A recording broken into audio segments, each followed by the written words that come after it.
안녕하세요, 이경태입니다. 저희 IT 베스트 패스에서 다음 달부터 6wins 프로젝트, 좀 거창하죠. 이러한 프로젝트를 시행을 하려고 합니다. 간단히 말씀을 드리면 파트너사 모집을 통해서 교육하고 기술 지원 이런 것들을 진행하는 프로젝트인데, 저희 회사 그리고 파트너사 엔지니어 그리고 파트너사의 고객분들, 그리고 현재 멤버십 분들, 그리고 유튜브 구독자분들, 이렇게 전부 다 윈윈 할 수 있는 프로젝트입니다. 자세한 내용은 8월 커뮤니티, 8월 오픈 커뮤니티 때 말씀드릴 거고요. 그리고 이 프로젝트가 잘 진행이 되면 그 다음에 대학생 멤버십 프로젝트를 또 따로 계획을 하고 있습니다. 저희가 13년 동안 운영을 하면서 영업사원이 없었어요. 그렇기 때문에 여러분들이 잘 홍보를 해 주셔야 모든 프로젝트는 성공을 할 수가 있습니다. 그런 다양한 내용들은 전부 다 8월 오픈 커뮤니티 때 말씀드리기로 하죠. 그리고 8월 오픈 커뮤니티 얘기가 나와서 말씀드리면 7월 오픈 커뮤니티 때 한번 말씀을 드렸었죠. 8월부터는 보다 더 자주 여러분들과 커뮤니티를 하기 위해서 이 오픈 커뮤니티를 2주에 한 번 또는 매주 이렇게 진행을 할 예정이라고 말씀을 드렸습니다. 실제로 그렇게 진행을 할 예정이니까 여러분들이 많이 참여를 해주셨으면 좋겠어요. 그러면 GRE 터널 동작 원리에 대해서 학습해 보도록 하시죠. GRE 터널은 터널 기술을 설명할 때 교과서와 같은 기술이죠. 이번 시간에는 그 GRE 터널 동작 원리에 대해서 한번 학습해 보도록 하겠습니다. 다음과 같이 R1, R2 두 대의 장비가 리모트 간에 떨어져 있습니다. 두 대 간의 GRE 터널을 연결을 시켜서 다이나믹 라우팅 프로토콜인 OSPF를 구동시켜 보도록 하죠. 먼저 GRE 터널을 연결하기 위해서 R1에 인터페이스 터널 명령어를 통해 가지고 터널 인터페이스를 생성을 합니다. 그리고 IP 어드레스를 설정을 해줘야 되겠죠. 172.16에 24비트로 IP 어드레스를 설정을 하죠. 참고로 터널 인터페이스는 다양한 기술이 존재합니다. 터널 인터페이스는 GRE 터널만 지원하는 게 아니에요. 그렇기 때문에 터널 기술 중에서 어떤 것을 사용할지 모드라고 하는 명령어를 통해서 결정을 하게 되는데, 시스코에서는 터널의 디폴트 모드가 IP 버전4 GRE 터널입니다. 그렇기 때문에 시스코 장비를 사용하는 경우에 터널 인터페이스의 모드는 별도로 변경시킬 필요는 없어요. 다음으로는 자신이 가지고 있는 인터페이스 중에서 어느 인터페이스를 터널 헤더의 소스 IP 어드레스로 사용할지를 결정합니다. 터널 소스라고 하는 명령어를 사용하게 되는데, 해당 명령어는 인터페이스를 지정을 해도 되고 아니면 실제 자기가 갖고 있는 인터페이스 중에 특정 IP 어드레스로 설정을 해 주셔도 됩니다. 다음으로는 터널의 목적지, 터널 데스티네이션을 설정을 합니다. 지금 우리는 R2한테 보내려고 하니까 R2가 가지고 있는 인터페이스 중에서 하나를 선택해서 세팅을 해 주셔야 되겠죠. 여기서 터널 소스하고 터널 데스티네이션은 R2에 도착했을 때 R2에서 지정한 소스하고 데스티네이션, 이 부분이 일치를 해야지만 됩니다. 그렇기 때문에 R1하고 R2의 관리자가 한 명이라면 상관이 없겠지만, 서로 다른 관리자가 있다라고 하면 소스를 무엇으로 할 것인지 데스티네이션을 무엇으로 할 것인지, 그럼 상대방 쪽에서는 그것을 바꿔줘야겠죠. 소스를 데스티네이션으로, 데스티네이션을 소스로. 이것을 반드시 맞춰주셔야 되기 때문에 서로 간에 협의를 해서 설정을 해주셔야 돼요. 아무거나 설정한다고 되는 것이 아니란 얘기죠. 그리고 터널 인터페이스는 터널 데스티네이션 IP 어드레스를 설정을 하게 되면 터널 데스티네이션 IP 어드레스를 자신의 라우팅 테이블에서 룩업을 합니다. 그래서 라우팅 테이블에 갈 수 있는 경로만 있으면 무조건 인터페이스가 업이 돼요. 즉 R2하고 통신이 되는지 안 되는지 확인하고 인터페이스 업이 되는 것이 아니라, 데스티네이션까지 가는 경로가 라우팅 테이블에 있으면 바로 업이 되기 때문에 회사에 일반적으로 디폴트 루트 경로가 있죠. 인터넷으로 나가기 위해서 디폴트 루트가 있는 경우는 무조건 터널 데스티네이션을 지정하자마자 업이 됩니다. 그래서 굉장히 리스크가 큰 좀 주요한 망 같은 경우는 터널 인터페이스를 세팅해 주실 때 조심스럽게 세팅을 해 주셔야지만 됩니다. 그러면 우리가 터널 인터페이스가 상대방 R2하고 통신이 되는지 안 되는지 체크하면서 관리할 수는 없을까? 라고 하는 것은 Keep Alive라고 하는 것을 세팅을 해서 관리할 수 있습니다. 이 부분은 다음 시간에 저희가 GRE 설정, 오늘 하는 부분에서 설정이 있긴 하지만 좀 더 구체적인 설정 부분을 학습을 하는 시간을 가지게 될 텐데, 그때 자세하게 설명해 드리도록 하겠습니다. 자, 이렇게 터널 소스하고 터널 데스티네이션 IP 어드레스를 설정을 하게 되면 앞으로는 우리가 터널 인터페이스로 내보내는 모든 패킷에 대해서 GRE 헤더를 붙여서 전송할 준비가 다 끝나게 되는 겁니다. 다음으로 GRE 터널에 우리가 OSPF를 올리기로 했었죠. 그렇기 때문에 OSPF를 올리기 위해서 OSPF 설정을 통해서 이네이블을 합니다. 그러면 OSPF 라우팅 프로토콜은 터널 인터페이스로 헬로 패킷을 보내려고 할 겁니다.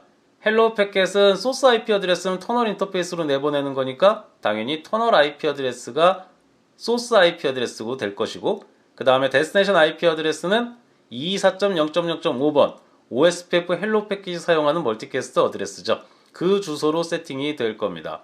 그리고 터널 인터페이스로 내보내야 되는 패킷은 무조건 GRE 헤더가 붙도록 되어 있으니까 GRE에 대한 헤더가 추가적으로 붙게 되겠죠. 그런데 우리가 OSPF나 EIGRP 같은 라우팅 프로토콜의 패킷, 헬로 패킷이라든지 업데이트라든지 이런 것들은 전부 다 TTL 값이 1로 전송이 돼요. 그래서 리모트 네트워크로는 전달이 되지 못하거든요. 로컬에서만 통신할 수 있도록 만들어낸 겁니다. 그러면 GRE 터널은 어떻게 이 패킷을 TTL 값이 1인데 R2까지 전송을 할 수가 있을까요? 그렇습니다. 헬로 패킷은 TTL 값이 1이지만 터널 헤더는 TTL 값이 255거든요. 그러니까 R2에게 패킷을 전송을 했을 때 중간에 있는 장비들은 OSPF 헬로 패킷, 오리지널 헤더를 보는 게 아니죠. GRE 헤더 정보를 보기 때문에 라우팅을 시킬 때 GRE 헤더의 TTL 값만 1씩 줄어들게 되는 거죠. 그러니까 GRE 헤더의 TTL 값이 0이 되지 않는 한 R2까지 전달이 되고, 그 다음에 오리지널 헤더의 TTL 값 1은 그대로 유지가 될 수가 있게 되는 거예요. 자, 그래서 R1에서 보낸 패킷이 R2까지 다 전달이 됐습니다. 그럼 이제 R2에서 무언가를 해야 될 작업이 필요하게 되겠죠? 좋습니다. 그러면 R2도 당연히 GRE를 연결하기 위해서 GRE 인터페이스, 터널 인터페이스가 만들어져야지 되겠죠. 그리고 IP 어드레스도 설정이 돼야지만 될 겁니다. 같은 네트워크로 설정하겠죠. 그래서 172.16에 1.2에 24비트로 설정을 했네요. 그 다음에 R1과 마찬가지로 터널 소스하고 터널 데스티네이션을 지정을 합니다. 앞에서도 말씀드렸다시피 이렇게 터널 소스하고 터널 데스티네이션을 지정을 하게 되면 패킷을 받았을 때 이 패킷의 소스하고 IP 어드레스를 비교를 하게 됩니다. 터널 헤더의 소스 IP 어드레스는 내가 설정한 터널 데스티네이션이어야 되고, 다음으로 터널 헤더의 데스티네이션 IP 어드레스는 내 인터페이스의 터널 소스여야 돼요. 이 정보를 비교하는 이유는 터널 인터페이스가 여러 개 있을 수 있죠. 지금 R1하고만 터널을 맺고 있는 게 아니라 R3, R4, R5 여러 대하고 터널을 맺는다 라고 가정을 하면 터널 인터페이스가 여러 개가 될 겁니다. 그때 패킷이 들어왔을 때 얘를 어느 터널 인터페이스한테 전달해 줘야 되는지를 알아야 될 거예요. 그런데 GRE 터널은 인터페이스의 ID라든지 이런 정보는 존재하지 않습니다. 그렇기 때문에 터널 소스와 터널 데스티네이션 정보를 가지고 그 정보를 구분하게 돼요. 그래서 서로 간의 크로스로 반드시 일치해 줘야지만 되는 거죠. 그러면 동일 장비 간의 터널 인터페이스를 두 개 연결하겠다. 이런 경우는 어떻게 해줘야 될까요? 그렇습니다. 터널에 대한 소스하고 터널에 대한 데스티네이션을 서로 다르게 만들어주는 거죠. 그래야 어느 인터페이스끼리 통신하려고 하는 패킷인지를 알 수가 있게 되어 있어요. 이 부분도 역시 마찬가지로 다음 시간에 저희가 컨피그레이션 하는 부분을 설명을 드릴 때 서로 간에 어떻게 동작을 하고 어떤 현상이 발생을 하는지 그때 자세하게 살펴보도록 하죠. 자, 그래서 설정된 소스 IP 어드레스하고 데스티네이션 IP, 그리고 들어온 패킷의 소스 IP하고 데스티네이션 IP 어드레스를 비교를 했더니 그 정보가 맞네요. 다음으로 GRE 헤더 정보를 체크하게 될 텐데 지금은 특별한 설정이 없겠죠. 뭐 키나 책섬이나 이런 추가적인 내용이 없습니다.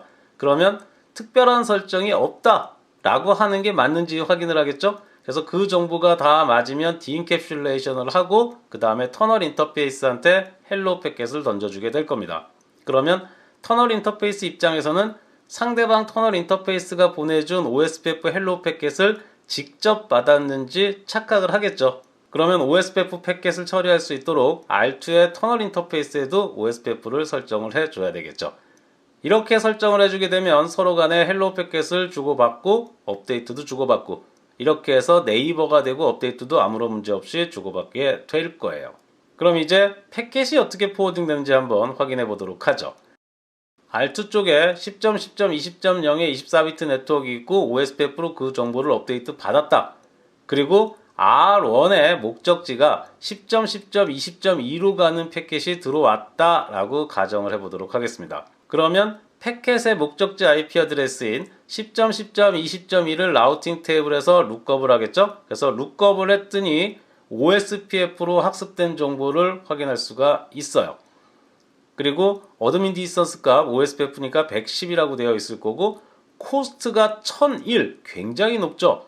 코스트 값은 100메가면은 1, 10메가면 10 이런데 1001이나 됩니다. 어마어마하게 큽니다. 그것은 GRE 터널 기술이 처음에 나왔을 때 우리가 주 경로는 전용 회선으로 하자. 그리고 백업 경로는 인터넷을 이용해서 GRE 터널 그쪽으로 백업 경로를 만들자. 이런 식으로 GRE 터널 인터페이스가 백업용으로 초창기에 사용이 많이 됐습니다. 그러다 보니까 디폴트 밴드위스를 100kbps라는 굉장히 작은 값으로 설정이 되어 있어요. 그렇기 때문에 OSPF에서 코스트 값이 굉장히 높은 값으로 나타나는 것을 확인할 수가 있습니다. 이런 경우에 얘를 수정해 주려면 그렇죠. 터널 인터페이스에서 밴드위스 명령어를 통해서 수정을 해 주시면 되겠죠. 자, 그리고 그 뒤에 내용을 봤더니 넥소비 17216의 1.2로 되어 있고 아웃고잉 인터페이스가 터널 인터페이스로 되어 있네요. 터널 인터페이스로 되어 있다라고 하면 모든 패켓을 GRE 헤더를 입혀서 포워딩을 해야 되죠. 그렇기 때문에 저 패켓도 GRE 헤더를 입혀서 보내면 R2까지 전송이 될 겁니다. 그러면 R2는 GRE 헤더를 벗겨서 오리지널 헤더를 본 다음에 10.10.20.2를 보고 라우팅을 해서 목적지로 전송하면 서로 간에 통신이 되게 되는 거죠. 이렇게 GRE 터널을 이용해서 서로 간에 라우팅 프로토콜을 돌리게 되면 헬로 패켓을 주고받고 네이버가 된 다음에 업데이트 주고받고 패켓까지 전달이 되게 되는 거죠. GRE 터널의 동작 원리에 대해서 쭉 살펴봤는데 어떠신가요? 그렇게 어렵지 않으시죠? 이 기술을 이해하셨다면 향후에 6to4 터널이라든지 VXLAN 터널 이런 기술들을 학습을 하실 때 굉장히 쉽게 이해를 하실 수가 있을 겁니다. 그런가 하면 최근에 많이 나오는 오버레이, 언더레이 기술들 이런 것들도 식은 죽을 드시듯 아주 쉽게 잘잘 씹어 드실 수 있을 거예요. 제가 배부르실 때까지 다양한 재료로 요리를 해드리겠습니다. 요리가 너무 늦게 나온다고 하시는 분들도 있는데 개인적으로는 진심을 다해 최선을 다해서 유튜브 동영상을 만들고 있습니다. 감사합니다.